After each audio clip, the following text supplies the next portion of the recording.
YouTube? Welcome to another episode of KJ Sports Talk, where we talk sports all day, every day. In today's video, y'all already know what day it is. It is Friday, so y'all already know Top 10 series continues. Last week, I was supposed to do this video last week, but I got tied up in some family stuff, so I had to postpone the video to today. So today's video will be Top 10 wide receivers in the league, part 2. I will be doing 1 through 5 or 5 through 1, however you want to put it.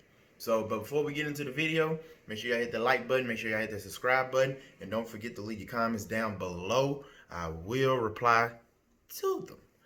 And with no further ado, let's get into the video. So, number 5 of top 10 wide receivers in the league. Number 5, Tampa Bay Buccaneers, Mike Evans.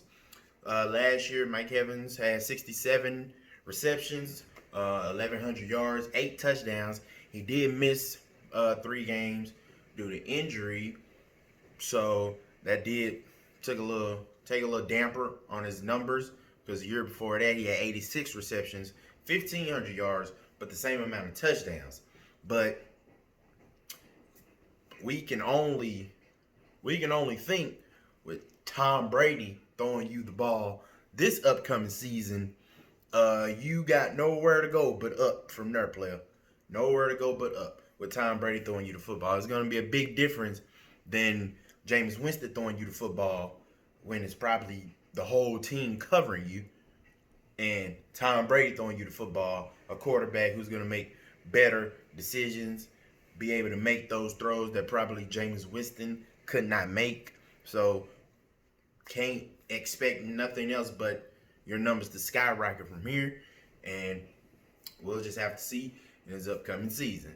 So number 5, I put Mike Evans. Number 4, Odell Beckham Jr. of the Cleveland Browns. Now, this past season, he only had 74 receptions, 1,035 yards, only 4 touchdowns, but he was battling an injury. I think it was a groin injury. It was like on and off. So he was battling that. And for him to battle that injury and still have over 1,000 yards, over 70 receptions, you can't help but to give that man his respect. 2018, 77 receptions, 1,052 yards, 6 touchdowns, and he missed 4 games that year and still was able to crack over 1,000 yards. So since he's been with the Cleveland Browns, he declined a little bit. That might have something to do with the coaching situation that was in Cleveland. Might have something to do with Baker Mayfield. Might have to do with those things. So his numbers did decrease a little bit. His production went down, but we gotta give respect where respect is due. Like, don't act like y'all don't know what Odell is capable of on that field. Don't act like y'all don't know. Don't act like y'all done forgot that man arguably probably has the best hands in the NFL. Arguably. Like, y'all got to get that man respect. Don't disrespect Odell like that. Y'all already know what that man can do on that field. So, number 4, Odell Beckham. Now, number 3 was a hard decision. I thought about it really hard, but number 3, I had to go with Julio Jones of the Atlanta Falcons. So, Julio Jones, last season, 99 receptions, 1,300, almost 1,400 yards to be exact, 6 touchdowns. Year before that, 113 receptions, 1,600 yards, 8 touchdowns. And 2017 is probably why I put him at number 3. Only 3 touchdowns. Sometimes he does have a little difficulty getting into the end zone. Now, I know you really can't blame him for that, really. Like, you got to look at the play calling, who's the play going to, the quarterback. You got to look at that, but sometimes he does have difficulty finding the end zone, but we can't argue with his his size makes him almost impossible to guard.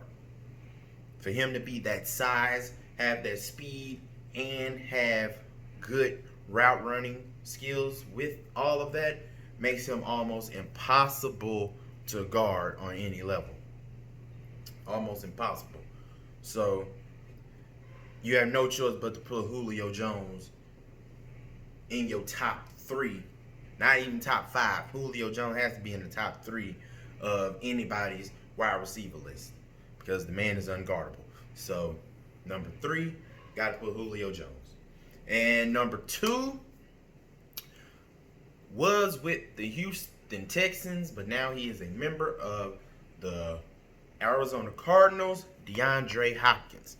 Last season, DeAndre Hopkins, 104 receptions, 1,165 yards, 7 touchdowns. The year before that, 115 receptions, 1,500 yards, 11 touchdowns. Numbers did go down a little bit, but he was able to at least stay above 100 receptions, over 1,000 yards. So he still did good with the net count. And I know earlier I did say arguably Odell Beckham has the best hands in the NFL, arguably. But DeAndre Hopkins has the best hands in the NFL, period. Period. Period.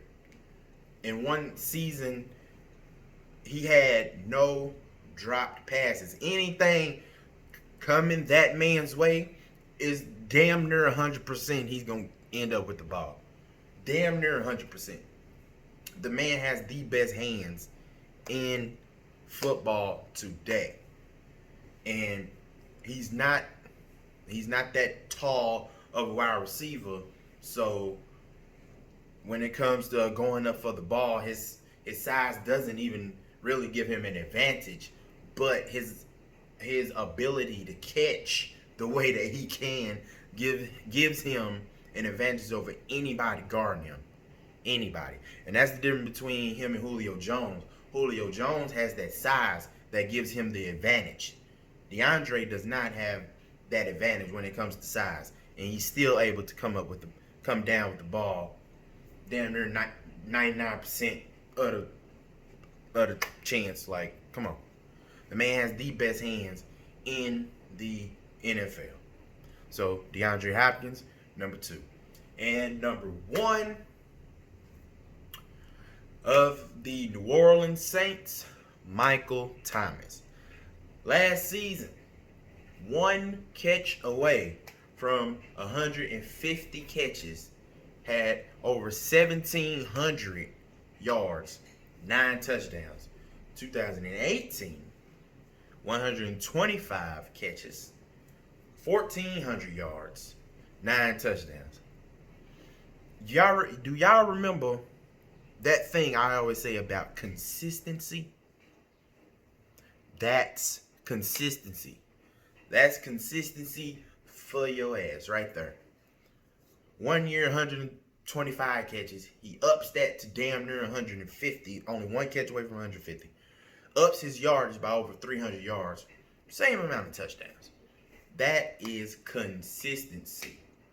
The man is consistent. Can always count on him to have at least up to 100 catches. I'm not even talking about 120 to 150. You can at least count on him to have 100 catches. At least over 1,100 yards receiving. And just like DeAndre and what I said about DeAndre Hopkins and Odell, he has some of the best hands in the NFL. Almost a sure guarantee that he gonna catch whatever you throw, whatever Drew throw to him is damn near you can believe he gonna catch it. Whatever the hell Drew throw to him. So the man is consistent. Consistency to me, I cannot argue that enough, is a big deal to me. Consistent. And when it comes to wide receivers right now, there's nobody more consistent than Michael Thomas. So there you have it. There is the top 5 of my top 10 wide receivers. Number 5, Mike Evans. 4, Odell Beckham. 3, Julio Jones. 2, DeAndre Hopkins. 1, Michael Thomas. There you have it. If you got a different list or thinks my list need to be switched around, however, then just leave it down in the comment section, and I will reply to it, give my honest opinion. My next video will be on the tight ends of the NFL. So next Friday, part 1, top 10 tight ends in the NFL, and I'll see y'all next video. We're really glad that you're our friend, and this is a friendship that'll never, ever,